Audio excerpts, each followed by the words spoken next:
Bienvenidos, me alegra encontrarme de nuevo con ustedes para continuar nuestro estudio bíblico en el Evangelio de Marcos.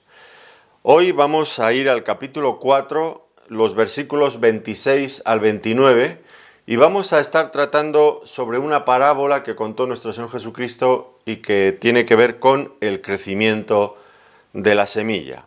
Vamos entonces ya a comenzar leyendo el pasaje bíblico que, como digo, está en Marcos capítulo 4, versículos 26 hasta el 29. Y dice así la palabra del Señor. Decía además: así es el reino de Dios, como cuando un hombre echa semilla en la tierra, y duerme y se levanta de noche y de día, y la semilla brota y crece sin que él sepa cómo. Porque de suyo lleva fruto la tierra. Primero hierba, luego espiga, después grano lleno en la espiga. Y cuando el fruto está maduro, enseguida se mete la hoz, porque la siega ha llegado. Bueno, una porción corta, pero con muchas verdades interesantes que no debemos de pasar por alto. Bueno, la primera cosa, siempre es importante ver la relación que cada pasaje tiene con su contexto. En este caso recordarán que en las ocasiones previas ya tratamos la parábola del sembrador. Y allí veíamos que la semilla llegaba a 4 tipos diferentes de tierra. Había uno de ellos que era buena tierra, donde la semilla llevaba fruto, a 30, 60 y a 100 por uno. Así que eso era la primera etapa de la predicación, la semilla como la palabra de Dios. Ahora tenemos la continuación de aquella parábola. ¿Qué ocurre después? Y lo que se viene a enfatizar aquí es que la semilla, por el poder de Dios y a través de la palabra, crece, porque la propia semilla lleva en sí misma vida. Y es muy importante ver, como digo, las cosas en el contexto, no extraer una parábola y sacarla fuera, porque uno perdería sin duda mucho de su significado y podría llegar a cometer algunos errores también graves. Imagínense que aislamos esta parábola y llegamos a pensar que todo depende, o bien, si miramos la parábola anterior, que todo depende del hombre, el hombre tiene que tomar las decisiones, el hombre es el que lo hace todo, o aislamos esta parábola y decimos, Dios lo hace todo, por la palabra, por la semilla, sin que el hombre tenga nada que ver. Bueno, eso ocurriría, ya digo, si aislamos un pasaje de su contexto.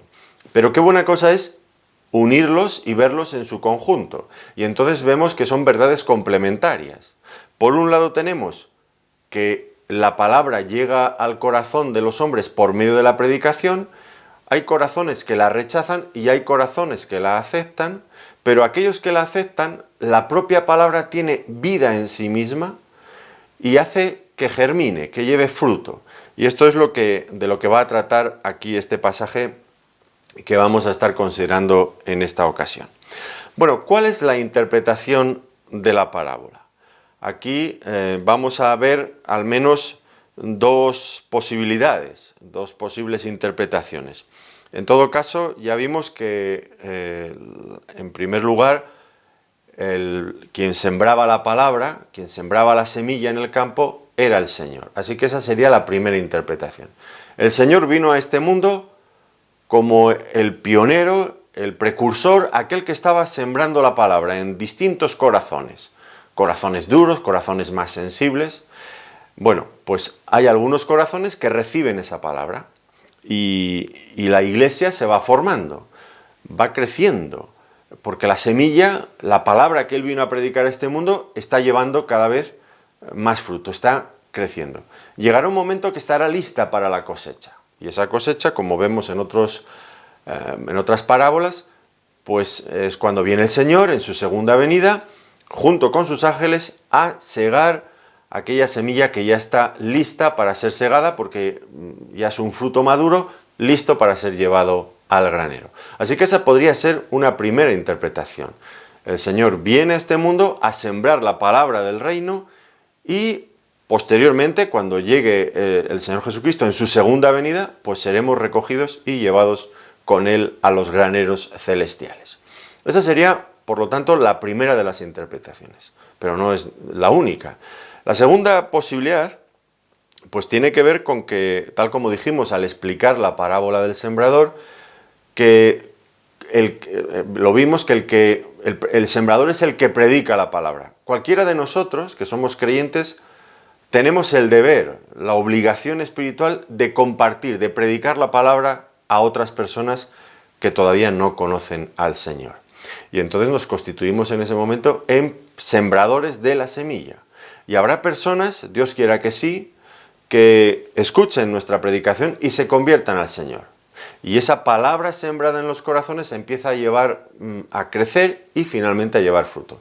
Y esas personas que se han convertido por el testimonio nuestro, como nosotros nos hemos convertido por el testimonio de otros, llegará el momento en que, bien porque el Señor venga y nos arrebate y nos lleve a la gloria, o porque muramos, somos llevados a la presencia del Señor y estamos listos para ser segados. Bueno, eso también podría ser una segunda interpretación, que cada creyente predica el Evangelio y personas que se convierten y luego son llevados a la presencia del Señor por la muerte o, Dios quiera, por el arrebatamiento, si es que el Señor viene antes de que muramos. Así estas serían las dos posibles interpretaciones. Otro detalle importante es que el Señor nos dijo que son parábolas que explican diferentes aspectos del reino de Dios. Y esto nos va a estar informando, nos va a estar mostrando detalles importantes a tener en cuenta sobre el reino de Dios. Lo que ya vimos en la parábola anterior del sembrador es que el reino de Dios se extiende por medio de la predicación de la palabra. Y ahora lo que vamos a ver es que el reino de Dios crece de una manera secreta, oculta, por un proceso interno de germinación de la semilla, que de por sí tiene vida en sí misma. Y esto es lo que vamos a ver ahora, que esa semilla sembrada ahora crece porque tiene vida. Y es un crecimiento oculto. Y esto quizás sea la primera cosa que sobresale en esta parábola y que nos enseña algo más acerca del reino de Dios. Ustedes recuerdan, lo hemos dicho ya más de una vez, que en esta época, cuando nuestro Señor Jesucristo vino al mundo, los judíos estaban bajo el yugo romano, no eran libres, como a ellos les gustaría y como anhelaban, y entonces esperaban la venida del Mesías para que de forma inminente, visible, derrotara a los romanos y estableciera aquí su reino. Y ahora lo que vamos a ver por medio de esta parábola es que la manifestación del reino de Dios no sería inmediata. Esa es la primera cosa que aprendemos. No sería inmediata, sino que igual que la semilla cae en la tierra y empieza a crecer y a germinar por ese proceso natural y no ocurre inmediatamente que sale y lleva fruto en el mismo instante, del mismo modo el reino de Dios pues va a ocurrir. Va a ocurrir en el reino de Dios. No era como los judíos esperaban. La semilla no llevaría fruto inmediatamente. Y esto evidentemente pues chocaba frontalmente con las expectativas judías que en aquella época que ellos se habían forjado en su mente, en su foro interno, en cuanto al reino. Además, el reino de Dios no se va a manifestar exteriormente en esta primera etapa, sino que se manifestaría interiormente, dentro del corazón. Igual que la semilla está dentro de la tierra y no se deja ver, hay un proceso oculto debajo tierra, donde la semilla tiene que morir para llevar vida, pues del mismo modo el reino de Dios atraviesa por esa etapa oculta, interior, no una manifestación exterior. Por lo tanto, dos cosas. La manifestación del reino no sería inmediata, tendría un proceso y además no sería externa, sino que sería un proceso interno, que finalmente se convertiría en externo, pero ya digo, cuando viniera nuestro Señor Jesucristo de nuevo. Así que estas dos cosas muy importantes. Por otro lado, vamos a ver en esta parábola otra cuestión más relacionada con el reino de Dios, es que el reino de Dios no va a crecer, no va a avanzar por medio de de los esfuerzos o de las cosas que el hombre pueda hacer, sino que depende enteramente este crecimiento, esta vida, depende del Señor Jesucristo. El hombre no puede hacer nada. De hecho, aquí la parábola nos dice que la semilla brota y crece sin que el labrador sepa cómo. Es un proceso que se produce porque la semilla lleva vida, pero no porque el labrador sepa explicar cómo puede ser esto. Bueno, ahora los avances científicos nos pueden dar cierta información que el labrador en aquel momento no tenía, pero sigue siendo lo mismo. Aunque sepamos, no podemos interferir para que crezca de otra forma diferente de cómo lo hace. Lleva vida en sí mismo. El labrador es simplemente ante esto un espectador pasivo, no puede hacer nada. Y así es el reino de Dios. Crece por el poder que tiene la palabra de Dios, la semilla que llega a los corazones. Este es otro detalle también muy importante en cuanto a lo que nos enseñan las parábolas, esta parábola concreta acerca del reino de Dios. Tres cosas fundamentales, por lo tanto, y es como ya hemos mencionado, ¿no? Una cuestión, una manifestación no inmediata, no visible, sino oculta, y algo que depende enteramente del poder de Dios para dar vida. Otro aspecto en el que tenemos que pensar es en la figura que aparece aquí del labrador. Y ya hemos visto que el labrador, pues en la parábola anterior del sembrador, era, bueno, pues el que sembraba. Ahora vamos a ver que el labrador es el que recoge el fruto cuando ya está maduro. Y mientras tanto parece que no tiene nada que hacer, solamente tiene que esperar en esta parábola, ya digo. Porque es verdad que el labrador tiene muchas más cosas que hacer entre el proceso de sembrar y el de segar. Hay que regar, hay que abonar, hay mil cosas, ¿no? No se están de brazos cruzados. Pero aquí la parábola intencionadamente omite todos esos detalles porque quiere centrar nuestra atención en el hecho de que el labrador no puede hacer nada para que crezca y que lleve fruto. Simplemente tiene que esperar. Y esto es una cosa importante. Porque subraya, ya digo, la impotencia humana en el crecimiento del reino de Dios. Es un detalle que ya hemos mencionado hace un momento. El labrador tiene que esperar. Ahora, sí que vimos en la ocasión anterior, ahora lo volvemos nuevamente a subrayar porque es muy importante, que el labrador lo que sí que tiene que hacer es sembrar. Tiene que sembrar la palabra, la semilla. Tiene vida, pero hay que sembrarla, hay que ponerla en contacto con los corazones de las personas. Y si habláramos con un labrador, pues nos diría que hay un tiempo concreto en el que hay que sembrar la semilla. No vale cualquier época del año, por lo menos aquí en España esto está muy delimitado, no se puede sembrar en cualquier época, sobre todo con los inviernos que hay aquí tan terribles, por lo menos en esta zona donde nosotros vivimos. Hay una época del año que hay que sembrar.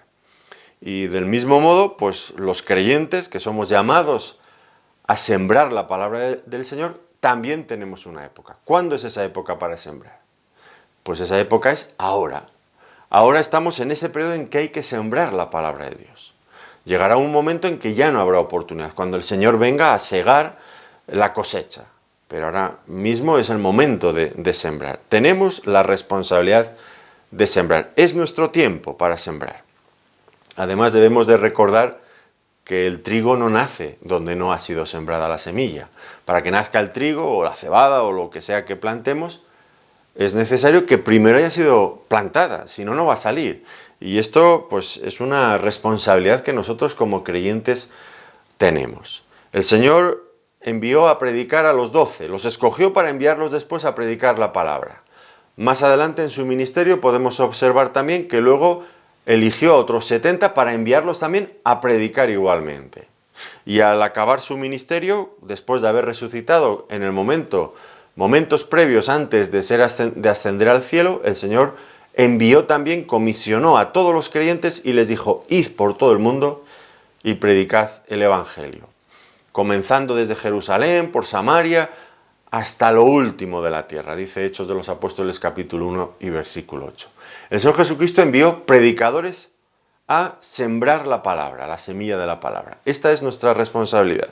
Los reyes de este mundo mandan soldados a conquistar otros reinos, para anexionarlos a su reino. El Señor no envió soldados, ni mucho menos a pelear ni a batallar con armaduras, con espadas, con pistolas, desde luego que no. El Señor ha enviado predicadores.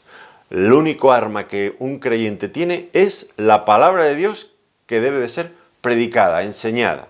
Enseñadles todas las cosas que yo os he mandado hasta que yo vuelva, nos enseñó el Señor Jesucristo. Así que este es el momento en el que estamos ahora, y la labor que como sembradores, que como labradores debemos de ocupar en este momento. Luego llegará el tiempo de esperar a que el Señor venga y sigue el trabajo que hemos realizado para su gloria. Y qué bueno será, sin duda que sí, creo que como creyentes pocas cosas pueden superar eso, que podamos llevar otras personas al Señor, a los pies del Señor, que se conviertan en adoradores del Señor. Ese es un fruto que permanece por toda la eternidad. Las personas, los creyentes que ganan almas para la gloria de Dios. Yo, desde luego, a mí me encantaría llevar más personas a los pies del Señor. Es la cosa más hermosa que como creyentes podemos hacer. De hecho, pues tenemos esta necesidad interior dentro de nosotros mismos de compartir con otros la palabra de Dios, para que tengan vida. Esta es nuestra labor. Somos predicadores, somos sembradores de la semilla, de la palabra de Dios. Luego nos tocará esperar. Esto es la figura entonces del labrador. Ya hemos hablado también de la semilla. ¿Y a qué hace referencia la semilla? Bueno, no es difícil porque ya lo vimos en la parábola anterior, en el capítulo 4, este mismo capítulo, versículo 14, el sembrador es el que siembra la palabra. Y ya hablamos algo de esto en nuestra sesión previa, pero dada su importancia, no me canso de volver a insistir en ello. La importancia que tiene la palabra de Dios, tiene vida en sí misma, tiene vida para crecer. Tiene vida, dice el apóstol Pedro, si quieren acompañarme, en 1 Pedro, en el capítulo 1, y los versículos 22 y 23, tiene vida para que nazcamos por medio de la palabra. 1 Pedro, capítulo 1, versículos 22 y 23. Habiendo purificado vuestras almas por la obediencia a la verdad mediante el Espíritu, para el amor fraternal no fingido. Amaos unos a otros de corazón, entrañablemente de corazón puro. Siendo renacidos, aquí está la parte importante de este pasaje para nosotros ahora. Siendo renacidos no de simiente corruptible, sino de incorruptible, por la palabra de Dios que vive y permanece para siempre. Es decir, somos renacidos, nacemos de nuevo por la predicación de la palabra. La palabra tiene esta vida. También Santiago, en el capítulo 1, versículo 18, dice: Él, Dios, de su voluntad nos hizo nacer por la palabra de verdad, para que seamos primicias de sus criaturas. Fíjense, nos hizo nacer por la palabra de verdad. La palabra de verdad que nos ayuda a crecer. Nuevamente hay en 1 Pedro, en el capítulo 2, los versículos 1 y 2. Desechando pues toda malicia, todo engaño, hipocresía, envidias y todas las detracciones, desead como niños recién nacidos la leche espiritual no adulterada, para que por ella crezcáis para salvación, si es que habéis gustado la benignidad del Señor. Es esa palabra que no solamente nos hace nacer de nuevo, sino que además nos hace crecer. Esa palabra no adulterada, esa leche espiritual que nos hace madurar, que nos va llevando a ser cada vez más como el Señor.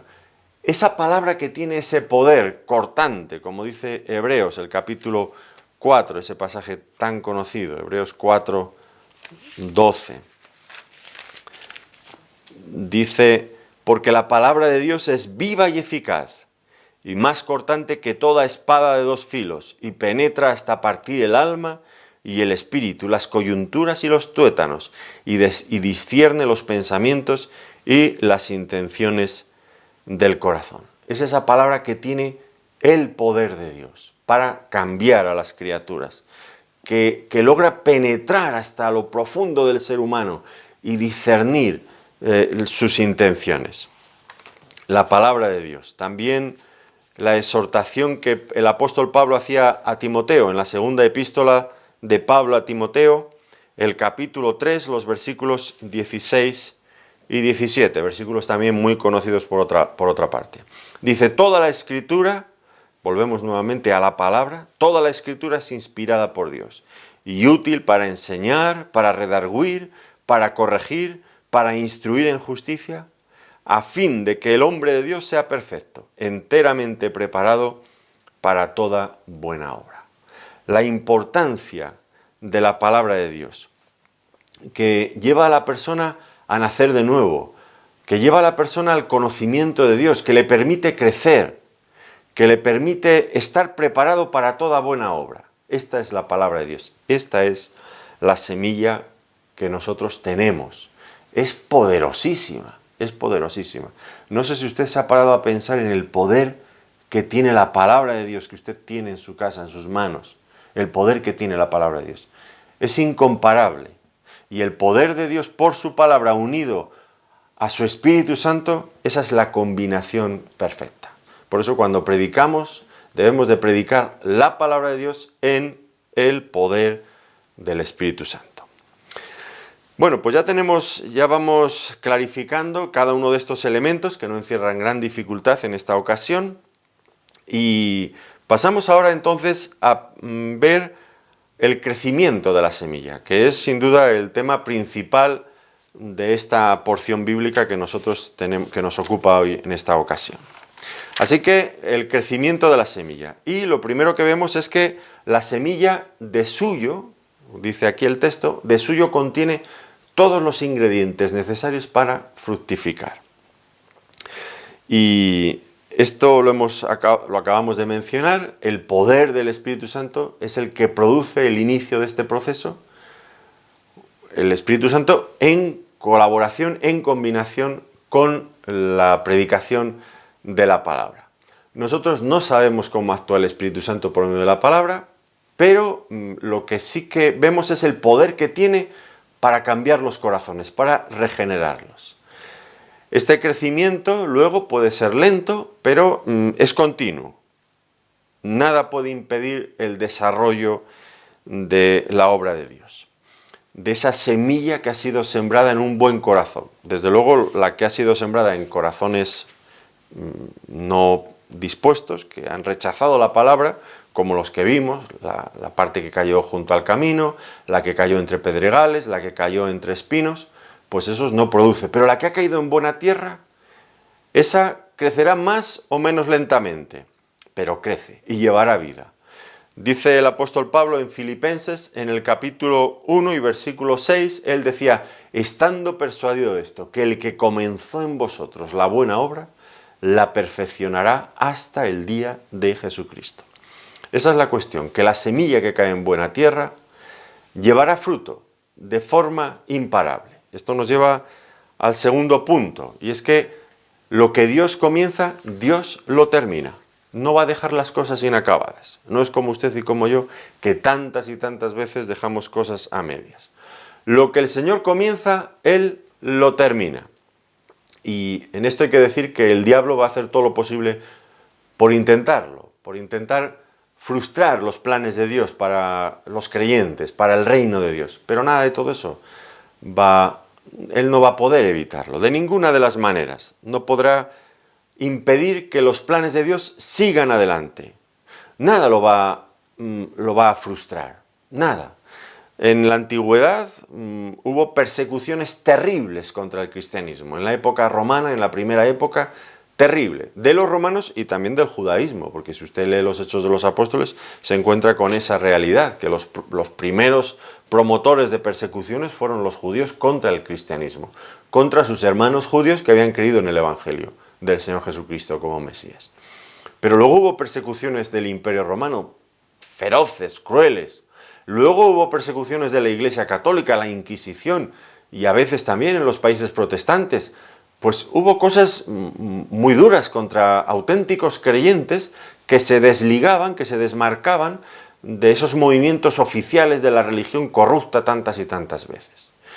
Pues ninguna de esas cosas pudo impedir el avance del reino de Dios. Tampoco consiguieron apagarlo las herejías. Eso ha sido tan peligroso o mucho más peligroso, sin lugar a dudas, que la propia persecución. Porque la persecución lo único que ha hecho en la mayoría de los casos, no siempre, pero en muchos casos, ha sido avivar y fomentar y hacer que avanzara más el reino de Dios. Pero las herejías destructoras que han entrado en las iglesias, eso sí que es muy grave. Eso es gravísimo. Esa es una de las armas más poderosas que tiene el diablo y que utiliza con mucha maestría, con demasiada frecuencia. Herejías que muchas veces ocasionan divisiones de iglesia. No siempre las divisiones son por causa de herejías, pero divisiones de iglesia también. La cizaña. Esas personas que están dentro de las iglesias, no con un espíritu constructivo de edificar para hacer crecer la iglesia, sino simplemente para estorbar y para introducir malestar creando divisiones.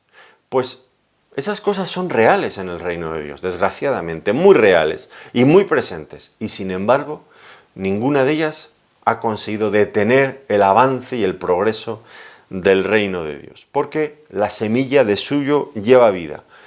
Y lleva la vida de Dios. Y lo que Dios comienza, Dios lo termina. Esa vida que lleva la semilla es muy poderosa. Un árbol puede crecer y usted lo ve, como las raíces de cualquier árbol pueden levantar el hormigón y las aceras de una calle. La semilla de una flor puede hacer que la flor salga igual en medio del asfalto. Hay una pequeña fisura en el asfalto y ahí sale la flor, porque la semilla tiene vida y sale hacia arriba con todo el poder. Para nuestro asombro, puede asomar una planta en cualquier lugar. Lo que Dios comienza, Dios lo termina. Fíjense el énfasis que estamos poniendo, no en el ser humano, sino en el poder de Dios. ¿Por qué es importante subrayar esto? Porque si la salvación dependiera en algún momento de nosotros, la perderíamos siempre, siempre. Como Dios la deposita. A partir de este momento depende de ti. Ya estamos perdidos. Ya hemos perdido todo lo que hayamos. Pero no depende de nosotros, depende de Dios. En el momento que le hemos pedido a Dios socorro y ayuda por medio de la fe y el arrepentimiento, Señor, sálvame, que perezco, como Pedro le dijera al Señor cuando se hundía en el mar. Señor, sálvame, que perezco. A partir de ese momento, cuando hemos abierto nuestro corazón para que caiga la semilla, a partir de ese instante Dios nos regenera. Y lo que Dios comienza, como digo, lo lleva a su fin, porque ya no depende de nosotros, depende de Él. Y Dios no puede fracasar, de ninguna de las maneras puede fracasar. Esto es una verdad que está enseñada aquí y en otros muchos lugares. No depende de nosotros. Nosotros somos demasiado frágiles, demasiado volátiles, demasiado fluctuantes. Tenemos esa debilidad espiritual que cualquier tentación que pueda pasar delante de nosotros nos puede perder. Solamente el poder de Dios, de la palabra de Dios, de su Espíritu Santo nos puede llevar adelante, porque no es nuestro poder, sino su poder. Esto es lo que nos da garantías. Así que, como digo, lo que Dios comienza, Dios lo acaba. Y también tenemos que ver que no se puede forzar el crecimiento por medios propios. No se puede forzar el crecimiento por medios propios. ¿A qué me refiero con esto? ¿Qué es lo que quiero expresar? Bueno, tengo la sospecha de que algunos predicadores incluso, y muchos creyentes, han olvidado o han dejado de confiar en el poder de la palabra de Dios. Y han sustituido la palabra de Dios, que es el poder de Dios, por otros medios, por otras ideas alternativas, con la finalidad de hacer crecer más rápidamente la iglesia, para que el reino de Dios avance más rápido. Y es imposible. No hay nada que pueda sustituir y que pueda hacer que avance más rápido el reino de Dios que no sea la predicación de la palabra. De verdad, créalo, es palabra de Dios. Es la palabra la que tiene el poder. Pero, ya digo, pues muchas veces nos impacientamos, querríamos ver mayor crecimiento en la iglesia, que muchas más personas vinieran a la iglesia y fueran salvadas por el Señor. Y nos impacientamos porque en algunas ocasiones es tan lento, nuevos creyentes, nuevos convertidos auténticos, que podamos decir, es verdad, se ha convertido y se ha convertido de verdad. No es simplemente alguien que hoy está y mañana desaparecerá. No, auténticos creyentes. Y nos impacientamos y pensamos, ¿habrá otras formas de hacerlo mejor? ¿Para que eso cambie y sea más rápido? Pues mire, no hay otra forma. No hay otra forma que sea efectiva. Pero no todo el mundo cree esto. Y hay una tendencia a veces en las iglesias a buscar métodos alternativos para estimular el crecimiento de las iglesias. Y esos métodos en muchas ocasiones vienen no de la palabra de Dios, sino vienen del mundo de los negocios, del mundo empresarial, y nos invaden con ellas. Hay muchas de estas cosas con las que tenemos que tener cuidado. Algunas veces se piensa, y los pastores llegan a pensar, bueno, la iglesia crecerá y avanzaremos, la semilla crecerá con más rapidez, el reino de Dios avanzará cuando nos organicemos mejor. Tenemos que mejorar nuestra organización. Bueno, pues no va a hacer que la semilla crezca más rápidamente. Cuando estemos plenamente convencidos de que la semilla va a crecer. Bueno, pues podemos estar todo lo convencidos que queramos, pero todo eso lleva su tiempo y su ritmo. Cuando tengamos líderes mejor cualificados, bueno, pues también podemos mandar a nuestros jóvenes y a nuestros candidatos a ser pastores a seminarios y a instituciones teológicas que les enseñen muchas más cosas, pero eso no va a cambiar la cosa necesariamente. Puede que ayude, no discuto eso, pero al final es un proceso que tiene que ver con algo que Dios hace, que está dentro del poder que tiene la palabra de Dios. Algunas veces decimos o dicen, la iglesia, el reino de Dios avanzará cuando nos acerquemos al mundo y estudiemos lo que Él espera de la iglesia, lo que el mundo espera de la iglesia y sepamos adaptarnos a ellos.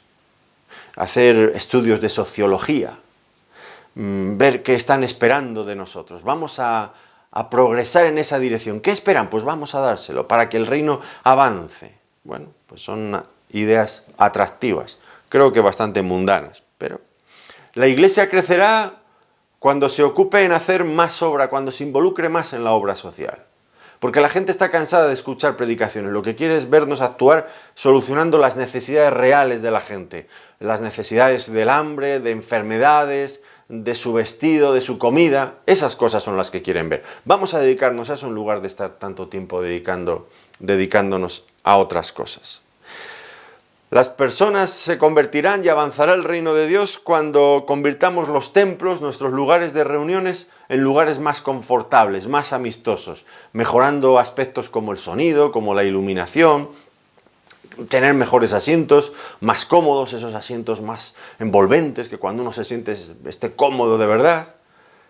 Bueno, pues podemos mejorar también nuestras instalaciones, pero eso no va a hacer avanzar de verdad el reino de Dios. Ni que la palabra sea mejor aceptada, no, ni que el reino de Dios crezca, ni que la semilla crezca en los corazones, no, tampoco eso va a ocurrir por esa razón. Algunos piensan que tal vez lo mejor sería sustituir las predicaciones, la enseñanza bíblica, por música, por actuaciones más variadas. Hay muchas iglesias que están haciendo esto. Cada vez acortan más el tiempo de exposición bíblica para dar lugar a coreografías, a música, a actuaciones variadas de todo tipo. Hay que sorprender al auditorio. Bueno, otros dicen, bueno, la iglesia crecerá cuando eliminemos todo aquello que pueda molestar a los simpatizantes. Tal vez especialmente esos sermones, esas predicaciones donde se abunda tanto en la reprensión por el pecado, la condena del pecado. Hay que olvidarse de eso y hay que hablar de cosas más positivas. Hacerles promesas de prosperidad y de cosas así. Eso va a hacer prosperar el reino de Dios. Va a hacer que la semilla crezca. Pues mire, yo no sé, puede que algunas de estas cosas podrían mejorar algo, Lo dudo, pero bueno, podrían mejorar algo. Vamos a admitirlo. Pero no van a cambiar sustancialmente la cosa. Porque lo único que revelaría que nosotros nos volcáramos hacia este tipo de iniciativas, seguramente lo que estaría dando a entender es que desconfiamos ya de lo que verdaderamente tiene poder, como ya he subrayado, que es la predicación de la palabra de Dios.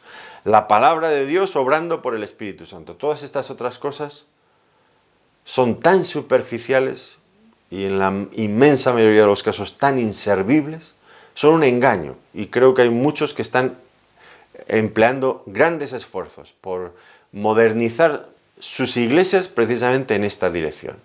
Sitios cómodos, una especie de club, donde la gente se encuentre a gusto, donde vengan y dejen sus ofrendas y ya parece que ahí está el objetivo conquistado, pero eso es falso, eso es falso. Por lo menos no fue el ejemplo que tenemos en la palabra de Dios. No olvidemos que todas estas son técnicas del mundo empresarial, ya lo hemos dicho antes, técnicas del mundo empresarial para atraer a consumidores, pero la iglesia no es un sitio de estos. No es un sitio de estos.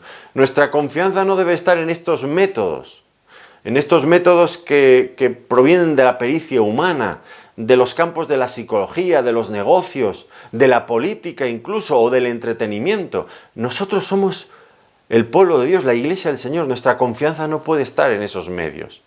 Insisto, y no me canso de hacerlo, nuestra confianza tiene que estar en la palabra de Dios.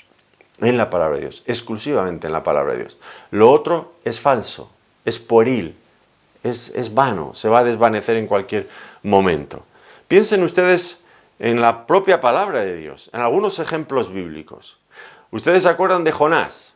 Llegó a Nínive predicando un evangelio. ¿Qué evangelio predicaba? Pues mire, de aquí a 40 días Nínive será destruida. Eso lo pueden encontrar en Jonás en el capítulo 3 y el versículo 4. De aquí a 40 días Nínive será destruida.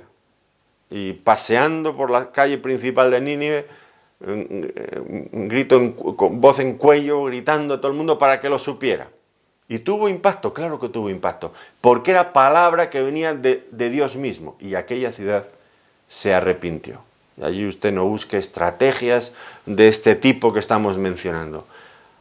Como diríamos aquí en España, a palo seco, la palabra de Dios, un llamamiento al arrepentimiento sin adornos, sin florituras, diciendo las cosas tal cual son. Y una ciudad entera, con miles y miles de habitantes, se arrepintieron. Piensen ustedes en Juan el Bautista. Este sí que era un buen ejemplo de esto, ¿no? No esperen, ya lo dijo el Señor, no esperen ver ahí a un hombre con vestiduras delicadas, no era un pastor a la última, con un traje a medida, de diseño, No, un hombre que llevaba unas ropas típicas de profeta, como las que usaba Elías en la antigüedad. Y un hombre que predicaba sin anestesia, oiga, ese era tremendo. Predicaba de formas que yo desde luego nunca llegaría a una iglesia y predicaría de esa manera, pero Juan el Bautista lo decía, creo que lo decía con bastante frecuencia. Generación de víboras, ¿quién os enseñó a huir de la ira venidera? Uy, si yo llegara a una iglesia y predicara ahora eso, o cualquier pastor, cualquier predicador predicara eso, con lo sensible que ahora es la gente, y tiene un oído tan fino y una piel tan delicada. Generación de víboras, ¿quién os enseñó a huir de la ira venidera? A hacer frutos dignos de arrepentimiento, porque si no el hacha ya está puesta a la raíz y todo árbol que no da buen fruto será cortado y echado al fuego. Tela marinera, como decimos aquí, el mensaje de Juan el Bautista. Ya les digo que predicaba sin anestesia. ¿Y la gente se convertía? Claro que se convertía. Muchas personas prepararon sus corazones para recibir al Mesías. Claro. ¿Y qué hizo el Señor Jesucristo? Pues lo mismo, Él predicaba de la misma manera. ¿Incomodaba a las personas? Sí, las incomodaba porque decía verdades incómodas. Su mensaje era un mensaje que apuntaba hacia la maldad y la dureza del corazón del hombre y los llevaba al arrepentimiento y a la gracia de Dios. Claro. Y los judíos muchas veces se sentían ofendidos por un mensaje tan claro y tan directo. ¿Y dónde predicaba? Predicaba en auditorios con sillones muy cómodos y con una iluminación maravillosa. No, predicaba en lugares desiertos, predicaba desde una barca, predicaba en el camino, predicaba allí donde estuviera la gente, en una casa abarrotada de gente, donde casi no cabía nadie, no se podía casi ya ni...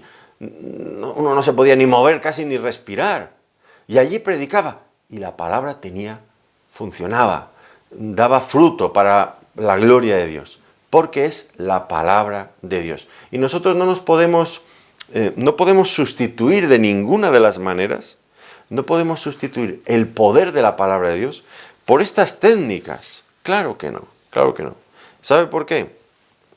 Porque al final, si por A, por B o por C, de repente, una persona que se ha convertido o que va a una iglesia por una de estas razones que hemos explicado, porque la iglesia tiene espectáculos muy bonitos, que uno iría a la iglesia aunque no le interesara en absoluto la palabra de Dios, pero es que es tan entretenido ir a la iglesia. Bueno, pues algunas iglesias son ya así.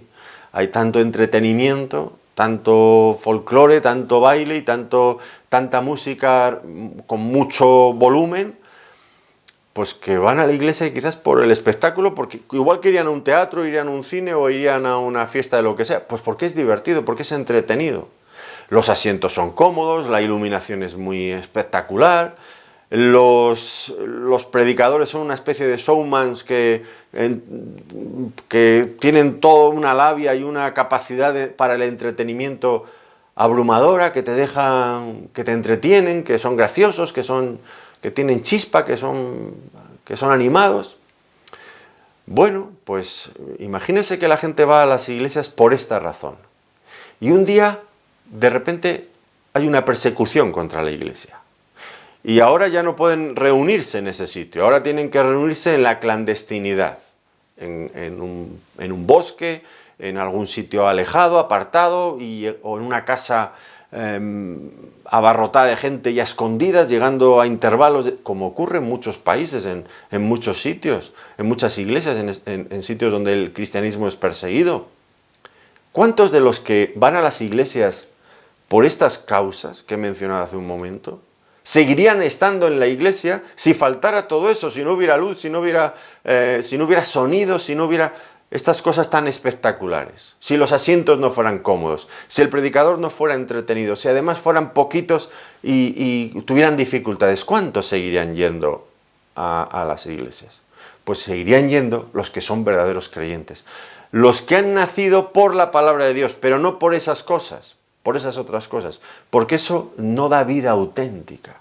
Y muchas veces me parece a mí, me da la sensación, cuánto me gustaría estar equivocado, que distraen de la verdadera palabra, distraen para no llevarnos a la palabra de Dios, y eso sería grave, muy grave, claro que sí, claro que sí. ¿Cuántas personas perseverarían si lo único que les quedara fuera el predicador y la palabra? ¿Cuántas personas? Esa sería la prueba de fuego, la prueba definitiva. Pero mucho me temo que hoy la confianza está puesta en esas otras cosas en muchas ocasiones. Y no es que las iglesias crezcan más por eso. Simplemente hay un proceso de transferencia. ¿Qué quiero decir con esto? Pues que sí, las iglesias que hacen todas estas cosas, que incorporan estas técnicas del mundo de los negocios, de la psicología, de la política, del entretenimiento, sí, crecen.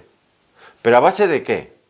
Pues porque una iglesia pequeñita que estaba allí en la misma ciudad, con un pastor que luchaba con un grupo pequeño de creyentes para poderles alimentar y grupos pequeños donde las dificultades pues se aprecian más, pues de repente los miembros empiezan a ver, allí en esa iglesia van 1000, van 2000, y prefieren irse allí más que quedar en esa iglesia pequeñita donde hay tan poca gente, donde la iglesia es un poco aburrida, y se van a esos sitios. Entonces, sí crecen, pero no crecen con personas del mundo. Muchas veces es porque vacían otras iglesias para llenar lo que ya es muy grande. ¿Y por qué la gente prefiere esas iglesias tan grandes? Pues prefieren esas iglesias tan grandes porque se camuflan muchas veces mejor, porque no tienen que adquirir compromisos serios. En una iglesia pequeña el que está tiene que trabajar, tiene que dar el callo, que implicarse en una o en otra cosa. No puede ser de otra manera, pero en una iglesia grande uno puede pasar inadvertido, entra y sale sin que muchas veces no te conozcan. Alguno acabará conociéndote, claro que sí, pero miles de personas. Pues desde luego el pastor no conocerá a la inmensa mayoría de las personas, ni tendrá ni idea de quiénes son. Pero a muchos miembros les interesa eso. En una iglesia pequeña el pastor, desde luego, pues pastoreará a la persona, pero en iglesias grandes, pues... Pero es que hay muchas veces que las personas quieren eso, porque no hay auténtica vida. Son creyentes nominales, creyentes de domingo, que van a un culto, a una reunión, para aliviar sus conciencias muchas veces. Porque tal vez, y eso nosotros tenemos la culpa, no les hemos predicado la verdadera palabra de Dios, que da vida, que lleva vida auténtica, que concluye final, como veremos ahora en un momento, llevando fruto. Y también lo vimos en la parábola del sembrador. Tenemos esta tremenda responsabilidad como creyentes, cada uno de nosotros, de predicar la palabra de Dios, de poner nuestra confianza única y exclusivamente en el poder de la palabra de Dios obrando por el Espíritu Santo. Bueno, pues tenemos por último que hablar de la paciencia del labrador. Porque es verdad, el crecimiento de la semilla es lento. Y esto hace un llamamiento, evidentemente, a la paciencia del sembrador, del labrador. El crecimiento es apenas perceptible, casi ni se ve. No, un labrador que ha sembrado no se puede sentar a ver cómo crece la semilla porque se aburrirá. De hecho, no verá ningún crecimiento. Es como los niños, pues van creciendo, sí, pero hay que, hay que ir viéndolos pues de meses en meses. Sí, cómo ha crecido el muchacho si está en la edad de crecimiento, ¿verdad? Pero no te quedas sentado mirando a ver cómo crece el niño, porque no vas a notar nada. Hay que esperar tiempo. Y así es con la semilla. Y es una dura prueba esta cuestión para el hombre moderno. El hombre moderno que desea que todas las cosas ocurran rápidamente, que mide el éxito por la rapidez con la que se logran las cosas. Esto es una equivocación terrible. El éxito se mide por la rapidez con la que se logran las cosas. Eso es falso, es falso. Pero es así como funciona esta sociedad. Somos una sociedad con prisas, que vamos corriendo a todas las partes o que no sabemos a dónde vamos. Es esa sociedad del microondas, que meten el vaso de leche en el microondas, le dan al máximo para que en un minuto esté caliente y sacarlo ya, y la comida igual, comida precocinada para meter en el horno 2 minutos y listo para servir en la mesa. Queremos todo, somos impacientes para todo. Queremos conexiones wifi para conectarnos a internet a toda velocidad, todo nos parece ya lento, queremos más rapidez. Y cuando llegamos a un proceso como este, que el labrador siembra la semilla y tiene que esperar, y la espera se hace a veces tan larga, pues es un ejercicio de paciencia importante. Y nos va mostrando el Señor cómo ese proceso, dice, primero hierba, luego espiga, después grano lleno de espiga. No espere ver resultados inmediatos. Hay que esperar. Hay que esperar. Los pastores lo sabemos, en las congregaciones predicamos la palabra, y la palabra a veces la persona escucha y a veces tarda en dar un paso para la salvación. Y luego empieza el proceso de crecimiento y también es lento, Y los pastores, yo no sé su caso y no sé dónde está usted, pero yo una de las cosas que muchas veces lamento en mi propia iglesia local es que me gustaría ver que los creyentes crecen más rápidamente. Bueno, me gustaría verlo en mí mismo, evidentemente el primero. Crecer más rápidamente, tantos años en el Señor, y a veces somos todavía tan niños, tan infantiles. Bueno, pues es desgraciadamente así.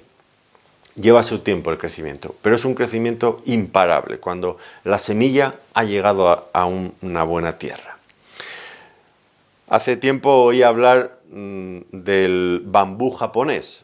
Yo no sé, leí en un libro, supongo que es verdad. Decía que no era apto para impacientes, porque si usted siembra una semilla de bambú japonés y la riega y la cuida, la abona, todo eso, pues esperará que en algún momento salga la planta y puede estar meses mirando y esperando y que no pasa nada. Y seguramente hasta pensará que la semilla no era auténtica, que no era, bueno, que no valía, o que la tierra no valía, o mil cosas. Tiene que tener mucha paciencia. Y puede, según leí, que pasen hasta 7 años antes de que salga la planta. Pero luego, cuando por fin sale la planta, en 6 semanas puede crecer hasta 30 metros. Me parece exagerado, pero lo leí así. Y dices, madre mía, solamente en 6 semanas ha podido crecer todo esto. No, no ha crecido en 6 semanas, ha crecido en 7 años y 6 semanas. En los 7 años primeros ha estado echando raíces, profundizando sus raíces y creando un complejo sistema de raíces para captar todo lo que necesita y para luego crecer. Y luego sí, hace esa explosión de crecimiento, pero no es apta para impacientes. Bueno, muchas veces creo que finalmente el reino de Dios va a ocurrir algo similar. Vamos creciendo tan lentamente, de forma tan oculta, pero llegará el momento, especialmente cuando estemos en la presencia del Señor, que habrá una explosión de crecimiento, cuando ya estemos libres de todo lo que nos impide crecer. Pero el labrador, el que está sembrando, el que está cuidando la semilla, pues debe de descansar sabiendo que ese proceso también depende de Dios. Dios está obrando. A veces lo olvidamos. Es verdad, tenemos que hacer cierta labor de cuidar esa semilla, de regarla, pero al final quien la hace crecer es Dios. Debemos de confiar y descansar en el poder de Dios. Decía el apóstol Pablo en 1 Corintios capítulo 3 y versículo 6. Yo planté, Apolos regó, pero el crecimiento lo ha dado Dios. Dios es el protagonista supremo en la obra del reino. Así que terminamos entonces ya este estudio en esta parábola y solamente quiero subrayar esto, ¿verdad? La importancia de poner nuestra confianza en la palabra de Dios. Lo otro son fuegos artificiales. Sí, pueden ser muy espectaculares, pero no alumbran, no dan luz permanente. Podemos meter técnicas en la iglesia, pero al final lo que realmente va a llevar vida a las personas es la palabra de Dios. Esforcémonos, por lo tanto, en conocer bien la palabra de Dios y en predicarla. En predicar lo que el Señor nos ha enseñado que debemos de predicar, siguiendo los ejemplos que tenemos en la palabra. Y veremos entonces cómo esa semilla crece, porque de suyo tiene vida. Claro que sí, tiene vida. Pongamos nuestra confianza en la palabra de Dios. Y usted verifique si usted ha depositado su fe, si no es creyente o si lo es, pero tiene dudas, verifique a ver dónde ha depositado su fe.